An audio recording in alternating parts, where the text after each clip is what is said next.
Oke, baik. Bismillahirrahmanirrahim. Assalamualaikum warahmatullahi wabarakatuh. Perkenalkan, kami dari kelas TI21D. Di sini kami akan mempresentasikan hasil apa yang kami dapat pada saat proses pembuatan makalah ini. Dan izin memperkenalkan diri untuk semuanya. Perkenalkan, nama saya Zidan Zikril Hakim. Perkenalkan, nama saya Aditya Saputra. Perkenalkan, nama saya Muhammad Bagus Anur. Perkenalkan, nama saya Muhammad Gimana Berani. Dan saya Ahmad Gawani. Oke, baik. Di sini kami akan mempresentasikan tentang apa yang kami dapat dalam berjudul Pengolahan Limbah Industri Kertas pada PT XYZ. Di sini kita akan bahas terlebih dahulu apa itu latar belakang dari PT XYZ dan tentang limbah industri kertas. Baik, kita mulai pengertiannya. Ya, kita masuk ke latar belakang. Temuan industri terus berlangsung untuk memenuhi kebutuhan hajat hidup masyarakat pada sektor perkebunan, peternakan, perikanan, perhotelan, rumah sakit, dan kegiatan industri lainnya. Namun rencana pertumbuhan industri tersebut menimbulkan dampak pencemaran lingkungan. Kertas adalah salah satu limbah paling banyak dihasilkan oleh manusia, baik yang dihasilkan oleh rumah tangga maupun sekolah dan perkantoran. Limbah kertas menjadi salah satu masalah yang serius bagi bumi ini. PT XYZ merupakan industri manufaktur menghasilkan produk tisu dan kertas. Dalam proses produksi pada PT XYZ terdapat masalah terkait limbah kertas sisa yang tidak terpakai dalam jumlah yang cukup tinggi. Limbah kertas ini jika dibiarkan akan merugikan alam. Mendaur ulang kertas bisa membangun pemerintah untuk penanggulangan sampah, terutama limbah kertas. Kita masuk ke metodologi. Yang pertama ada range picture diagram. Range picture dibuat untuk memberikan gambaran terkait permasalahan pada sistem limbah kertas yang kompleks. Jumlah limbah kertas yang dihasilkan berasal dari proses kerja dan limbah dikirimkan ke vendor untuk dikelola. Yang pertama kita masuk ke manufaktur. Terus dari manufaktur kita lanjut ke operator. Setelah masuk ke operator kita memulai proses kerja. Dari proses kerja ini terdapat sebuah scrap atau limbah yang tersisa dari proses kerja. Dari limbah tersebut kita masuk ke pengiriman limbah. Terus dari pengiriman limbah kita masuk ke pengolahan limbah untuk didaur ulang kembali. Terus siklusnya seperti itu, memutar lagi ke manufaktur untuk membuat sebuah produk baru.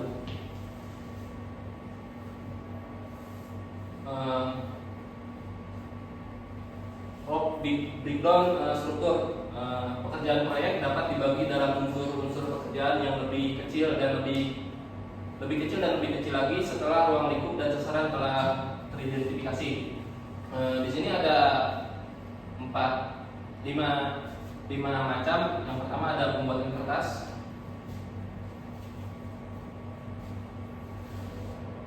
Pembuatan kertas ini meliputi pembahasan terkait ide bisnis yang akan direncanakan, analisis terkait kebutuhan, kondisi, tren, dan pasar yang ada untuk mempertimbangkan dan menyesuaikan ide yang dapat diambil.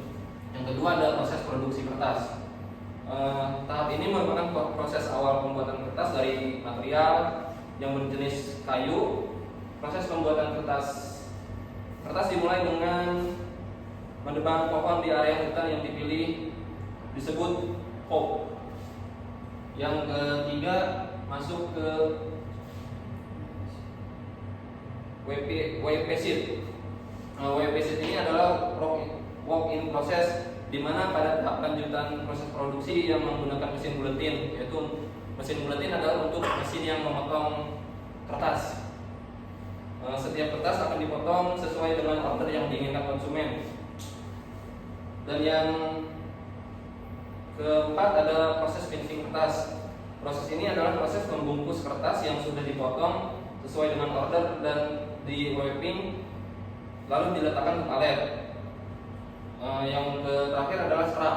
Scrap adalah bahan sisa dari proses produksi dan finishing yang akan menjadi limbah.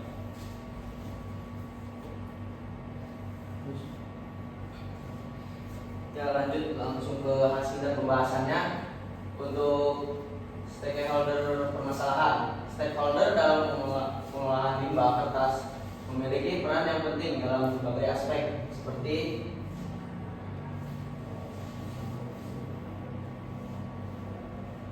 Yang pertama itu ada produsen kertas. Yang bertanggung jawab untuk memproduksi kertas dari bahan baku yang berkelanjutan dan mengurangi limbah dalam proses produksi. Yang kedua ada pengguna kertas, yaitu untuk berkontribusi dengan cara menggunakan konsumsi kertas, mendaur ulang kertas bekas, atau menggunakan kertas daur ulang. Yang ketiga ada pemerintah dan regulator, yaitu menetapkan kebijakan dan regulasi terkait pengolahan limbah kertas, termasuk standar baku mutu limbah dan intensif untuk penggunaan kertas daur ulang. Dan yang keempat ada masyarakat sipil dan organisasi lingkungan, yaitu memainkan peran dalam meningkatkan kesadaran akan pentingnya daur ulang kertas dan mempromosikan praktek-praktek ramah lingkungan. Dan yang kelima yaitu ada industri daur ulang, yaitu mengumpulkan, memproses, dan mendaur ulang limbah kertas menjadi produksi daur ulang. Dan yang keenam ada pedagang dan distributor, yaitu memiliki tanggung jawab dalam menyediakan kertas daur ulang kepada pelanggan dan mempromosikan praktek penggunaan kertas yang bertanggung jawab.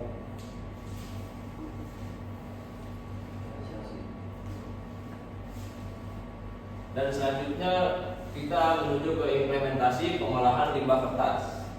Yang pertama ada reuse, penggunaan kembali. Limbah kertas tidak selamanya buruk. Contohnya limbah kertas pada perusahaan masih bisa didaur ulang kembali menjadi produk kertas jadi. Adapun tahap-tahap spesifikasi terkait penggunaan limbah kertas. Yang pertama ada sortir dan pemrosesan. Yaitu limbah kertas harus disortir berdasarkan jenis dan kualitas sebelum diproses. Ini membantu dalam memisahkan kertas yang dapat digunakan kembali dari yang tidak. Yang kedua ada pemurnian.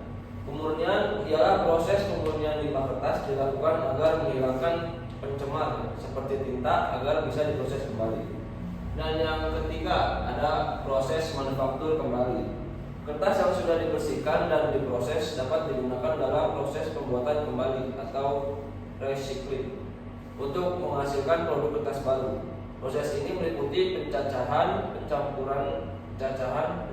dengan serat baru jika diperlukan dan pembentukan lembaran kertas baru. Dan yang kedua ada pengolahan kertas menjadi kompos. Salah satu upaya penanganan limbah yang jumlahnya semakin meningkat yaitu dengan mengolah limbah menjadi kompos, stabilisasi dari bahan organik dan dekomposisi biologi pada suhu termofilik yang menghasilkan produk yang cukup stabil dan berbentuk padatan kompleks didefinisikan sebagai pengomposan. Oke, baik, kita masuk ke tahap yang terakhir adalah kesimpulan. Nah, dari kesimpulan yang kami dapat pada saat pembuatan laporan ini, yang pertama adalah limbah kertas sangat penting untuk didaur ulang kembali karena apa bisa membuat kertas tersebut menjadi baru lagi dan karena ini layak untuk didaur ulang dan juga dapat mengurangi kos pabrik, jadi tidak overcost jatuhnya. Dan yang kedua dari limbah kertas dapat diimplementasikan menjadi dua, yaitu reuse atau penggunaan kembali. Dan yang kedua membuat limbah kertas menjadi kompos. Baik, sekian dari kelompok kami. Saran untuk kepada para penonton bahwasanya jangan membuang sampah kertas pada sembarangan karena itu dapat didaur ulang kembali dan dimanfaatkan oleh pihak-pihak berwajib agar berguna nanti. Sekian dari kami. Wassalamualaikum warahmatullahi wabarakatuh.